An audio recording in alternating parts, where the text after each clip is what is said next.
This channel does not promote any violent, harmful, or illegal activities. All content provided by this channel is meant for an educational purpose only. ভোটের মুখে আর্থিক প্রলোভন দেখাচ্ছে BJP, এই অভিযোগ উঠল। অন্নপূর্ণা ভান্ডারের ফর্ম পূরণ ঘিরে চুঁচুড়া 10 নম্বর ওয়ার্ডে ব্যাপক উত্তেজনা তৈরি হয়। বিজেপি প্রার্থী সুবীর নাগের সমর্থনে জনসংযোগ করছিলেন দলের কর্মী সমর্থকরা। সেখানে বিজেপির বিরুদ্ধে অন্নপূর্ণা ভান্ডারে 3000 টাকা দেওয়ার নামে মহিলাদের থেকে আধার কার্ড, ভোটার কার্ডের তথ্য সংগ্রহের অভিযোগ করা হচ্ছে। সমাজ মাধ্যমে একটা ভিডিও ভাইরাল হয়েছে। স্থানীয়দের একাংশ প্রতিবাদ করলে বিজেপি কর্মী সমর্থকরা মারমুখী হয়ে ওঠে বলেও অভিযোগ। ঘটনাকে কেন্দ্র করে তুঙ্গে রাজনৈতিক তরজা। বিজেপির কিছু কর্মী এসেছিল 3000 টাকা ফর্ম ফিল আপ করতে। কিছু মেয়ে ছেলেকে ভুল বোঝাচ্ছে, ভুল বুঝিয়ে বলছে কি 3000 টাকা ফর্ম ফিল আপ করো, আধার কার্ড, প্যান কার্ড এইসব চাইছে। ওইটা আমরা প্রোটেস্ট করাতে ও রীতিমতো দৌড়িয়ে আমাকে মারতে আসছে। যখন দৌড়িয়ে আমাকে মারতে আসছে সেই সময়টা আমি ভিডিও করি। তারপরে মানে অঘাত্য ভাষায় গালাগাল সৃষ্টি করে।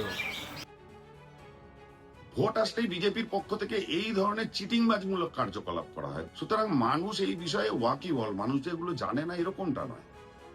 2024 লোকসভা নির্বাচনের সময় ওই বিশ্বকর্মা যোজনা নিয়ে মানুষকে যেভাবে প্রতারণা করেছিল, সেই প্রতারণার ফাঁদ আবার 2026 বিধানসভার সময় শুরু করার চেষ্টা করছে। উপযুক্ত জবাব দেবে মানুষ ভোটের বাসে।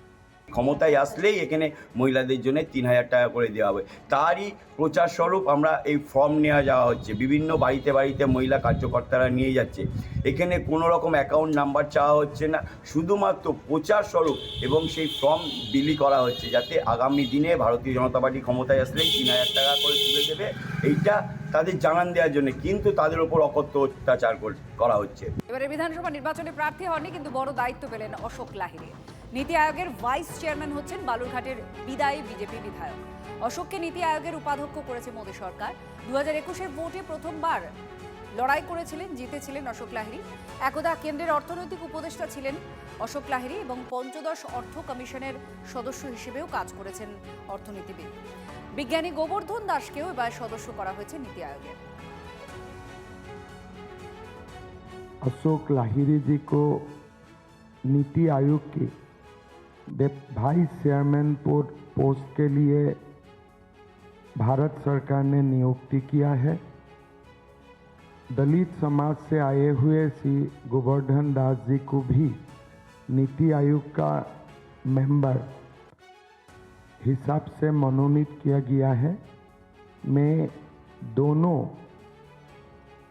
बंगाल का सुपुत्र और देश की गौरव दोनों महानुभाव को मैं बहुत बहुत অভিনন্দন করতা হুঁ। আজ থেকে হাওয়া পাল্টানোর পূর্বাভাস, মানে আবহাওয়ার খবর বলছি। জেলায় জেলায় ঝড় বৃষ্টির অনুকূল পরিস্থিতি। সর্বোচ্চ তাপমাত্রা 3 থেকে 4 ডিগ্রি সেলসিয়াস কমার আশা রয়েছে। আজ বিক্ষিপ্ত ঝড় বৃষ্টির সম্ভাবনা রয়েছে দক্ষিণবঙ্গ জুড়ে। রবি, সোম, মঙ্গল একাধিক জেলায় কমলা সতর্কতা জারি করা হয়েছে 3 দিন। ঘন্টায় 50 থেকে 60 কিলোমিটার বেগে কালবৈশাখী সতর্কতাও দেওয়া হয়েছে। এদিকে উত্তরবঙ্গে আপনারা শুনছিলেন ধূপগুড়িতে ঝড় বৃষ্টি হয়েছে। 3 জেলায় ভারী বৃষ্টির পূর্বাভাসও রয়েছে, দার্জিলিং, জলপাইগুড়ি, আলিপুরদুয়ারে।